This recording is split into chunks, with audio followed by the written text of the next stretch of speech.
purpose of this record is to show you how to use your imagination to achieve your every desire.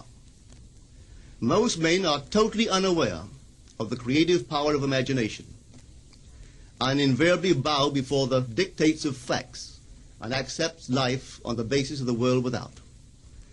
But when you discover this creative power within yourself, you will boldly assert the supremacy of imagination and put all things in subjection to it.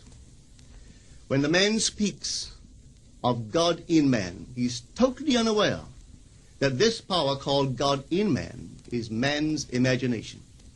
This is the creative power in man. There is nothing under heaven that is not plastic as potter's clay to the touch of the shaping spirit of imagination. Once a man said to me, "You know, Neville, I love to listen to you talk about imagination. But as I do so, I invariably touch the chair with my fingers and push my feet into the rug, just to keep my sense of the reality and the profundity of things." Well, undoubtedly he is still touching the chair with his fingers and pushing his feet into the rug. But now let me tell you another one who didn't touch with her fingers and didn't push that foot of hers onto the board of the streetcar. It's the story of a young girl, just turned 17. It was Christmas Eve, and she is sad of heart. For that year, she had lost her father in an accident, and she's returning home to what seemed to be an empty house. She was untrained to do anything, so got herself a job as a waitress. This night is quite late, Christmas Eve. It's raining. The car is full of laughing boys and girls home for their Christmas vacation. And she couldn't conceal the tears. Luckily for her, as I said, it was raining. So she stuck her face into the heavens to mingle her tears with the rain. And then, holding the rail of the streetcar, this is what she did. She said, "This is not rain, but this is spray from the ocean. And this is not the salt of tears that I taste, but this is the salt of the sea in the wind. And this is not San Diego. This is a ship, and I'm coming into the Bay of Samoa." And there she felt the reality of all that she had imagined. Then came the end of the journey, and all are out. 10 days later, this girl received a letter from a firm in Chicago saying that her aunt, several years before, when she sailed for Europe, deposited with them $3,000 with instructions that if she did not return to America, this money should be paid to her niece. They had just received information of the aunt's death and were now acting upon her instructions. 1 month later, this girl sailed for Samoa. As she came into the bay, it was late that night, and there was salt of the sea in the wind. It wasn't raining, but there was spray in the air, and she actually felt what she felt 1 month before, only this time she had realized her objective. Now this whole record is technique. I want to show you today how to put your wonderful imagination right into the feeling of your wish fulfilled, and let it remain there and fall asleep in that state. And I promise you from my own experience, you will realize the state in which you sleep if you could actually feel yourself right into the situation of your fulfilled desire and continue therein until you fall asleep. As you feel yourself right into it, remain in it until you give it all the tones of reality, until you give it all the sensory vividness of reality. As you do it, in that state, quietly fall into sleep. And in a way you will never know, you could never consciously devise the means that will be employed, you will find yourself moving across a series of events leading you towards the objective realization of this state. Now here is a practical technique. The first thing you do, you must know exactly what you want in this world. When you know exactly what you want, make as lifelike a representation as possible of what you would see and what you would touch and what you would do and physically moving in such a state. For example, suppose I wanted a home, but I had no money, but I still know what I want. without taking anything into consideration, I would make as lifelike a representation of the home that I would like, with all the things in it that I would want. And then, this night, as I would go to bed, I would, in a drowsy, sleepy state, the state that borders upon sleep, I would imagine that I am actually in such a house, that were I to step off the bed, I would step upon the floor of that house. Were I to leave this room, I would enter the room that is adjacent to my imagined room in that house.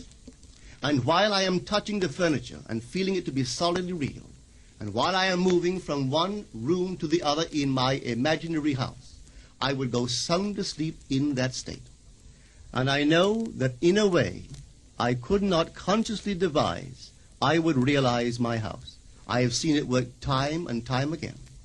If I wanted promotion in my business, I would ask myself what additional responsibilities would be mine were I to be given this great promotion. What would I do? What would I say? What would I see? How would I act?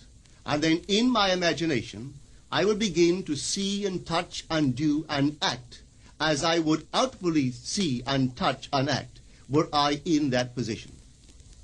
If I now desired the mate of my life, were I now in search of some wonderful girl or some wonderful man, what would I actually find myself doing that would imply that I have found my state? For instance, suppose now I was a lady. One thing I would definitely do, I would wear a wedding ring. I would take my imaginary hands, and I would feel the ring that I would imagine to be there. And I would keep on feeling it until it seemed to me to be solidly real. I would give it all the sensory vividness I am capable of giving anything. And while I am feeling my imaginary ring, which implies I am married, I would sleep. This story is told us in the Song of Songs, or the Song of Solomon. It is said, "At night on my bed, I sought him whom my soul loveth. I found him whom my soul loveth, and I would not let him go until I brought him into my mother's house, right into the chamber of her that conceived me."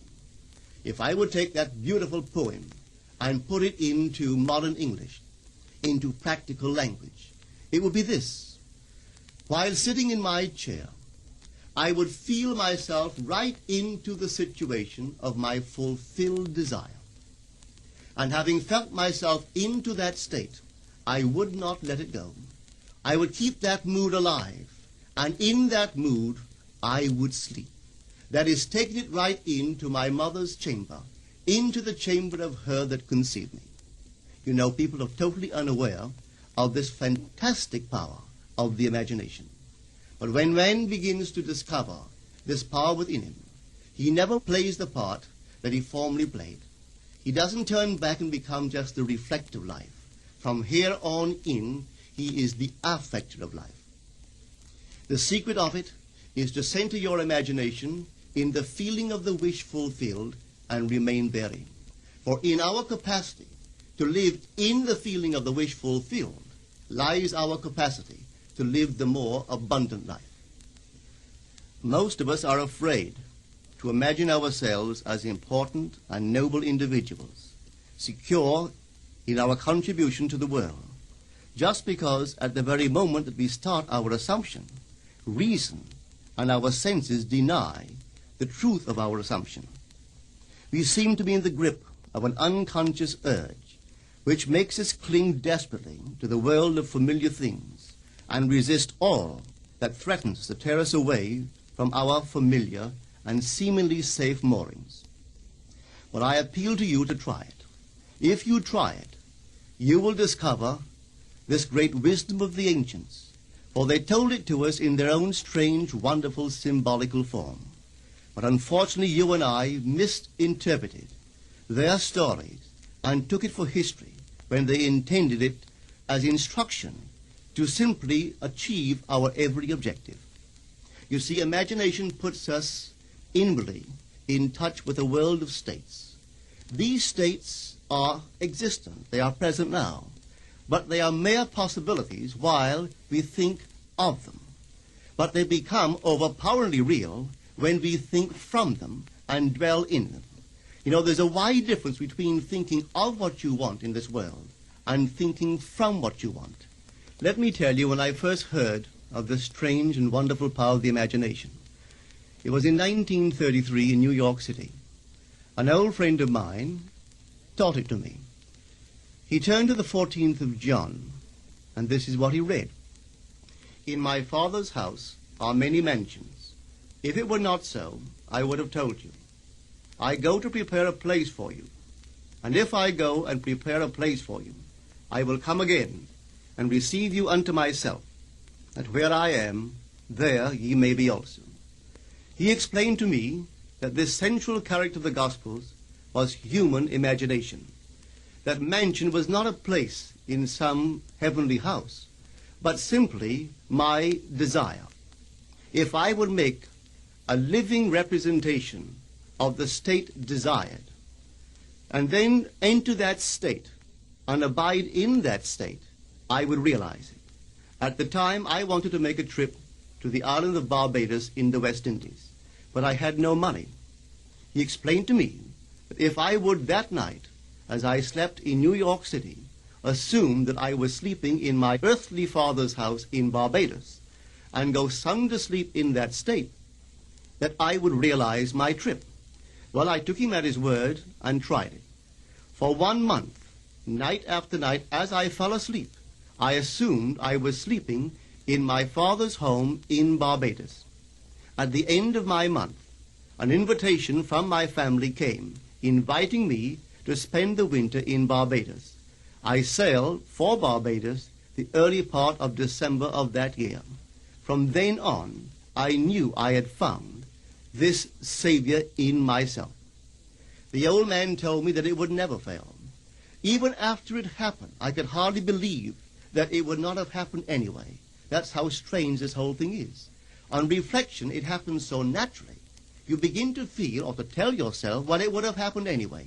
And you quickly recover from this wonderful experience of yours. It never failed me if I would give the mood, the imagined mood, sensory vividness. I could tell you unnumbered case histories to show you how it works. But in essence, it's simple. You simply know what you want. When you know what you want, you're thinking of it. That is not enough. You must now begin to think from it. Well, how could I think from it? I am sitting here, and I desire to be elsewhere.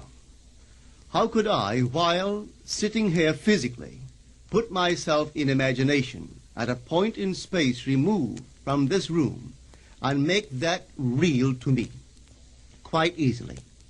My imagination puts me in touch inwardly with that state. I imagine that I am actually where I desire to be. Now, can I tell that I am there? There is only one way to prove that I am there.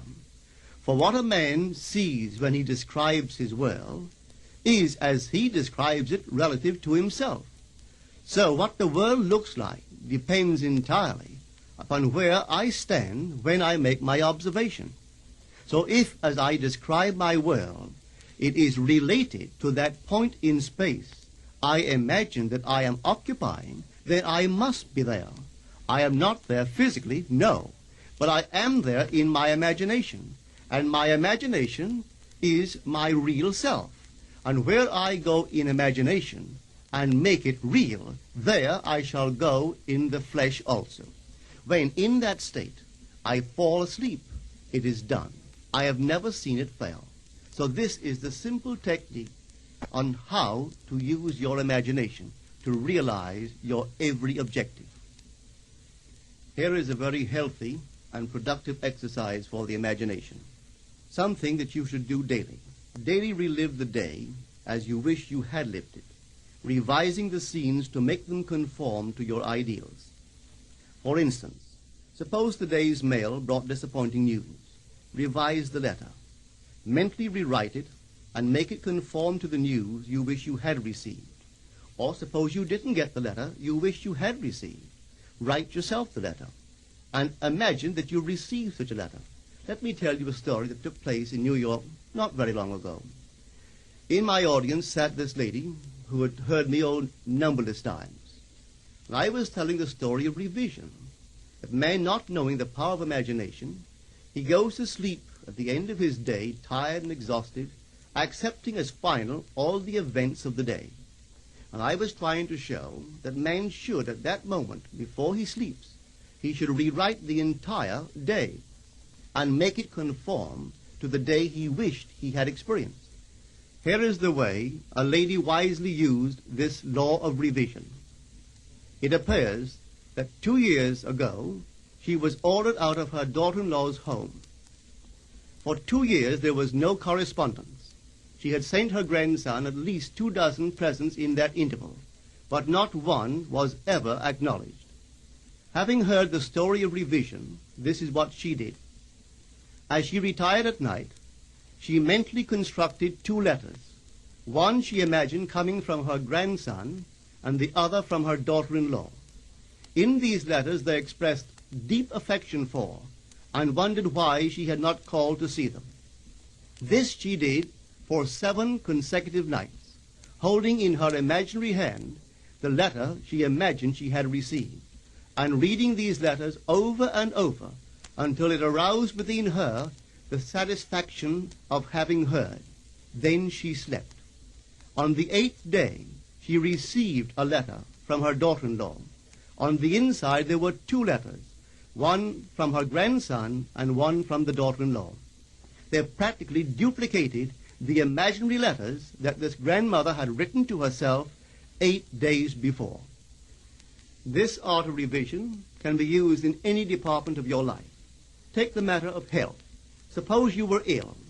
Bring before your mind's eye the image of a friend. Put upon that face an expression which implies that he or she sees in you that which you want the whole world to see. Just imagine he is saying to you that he has never seen you look better, and you reply, I have never felt better. Suppose your foot was injured. Then do this. Construct mentally a drama which implies that you are walking, that you're doing all the things that you would do if the foot was normal, and do it over and over and over until it takes on the tones of reality. Whenever you do in your imagination that which you would like to do in the outer world, that you will do in the outer world. The one requisite is to arouse your attention in a way and to such intensity that you become wholly absorbed in the revised action. You will experience an expansion and refinement of the senses by this imaginative exercise, and eventually achieve vision in the inner world. The abundant life promised us is ours to enjoy now, but not until we have the sense of the Creator as our imagination can we experience it. Persistent imagination, centered in the feeling of the wish fulfilled, is the secret of all successful operations. This alone is the means of fulfilling the intention. Every stage of man's progress is made by the conscious, voluntary exercise of the imagination.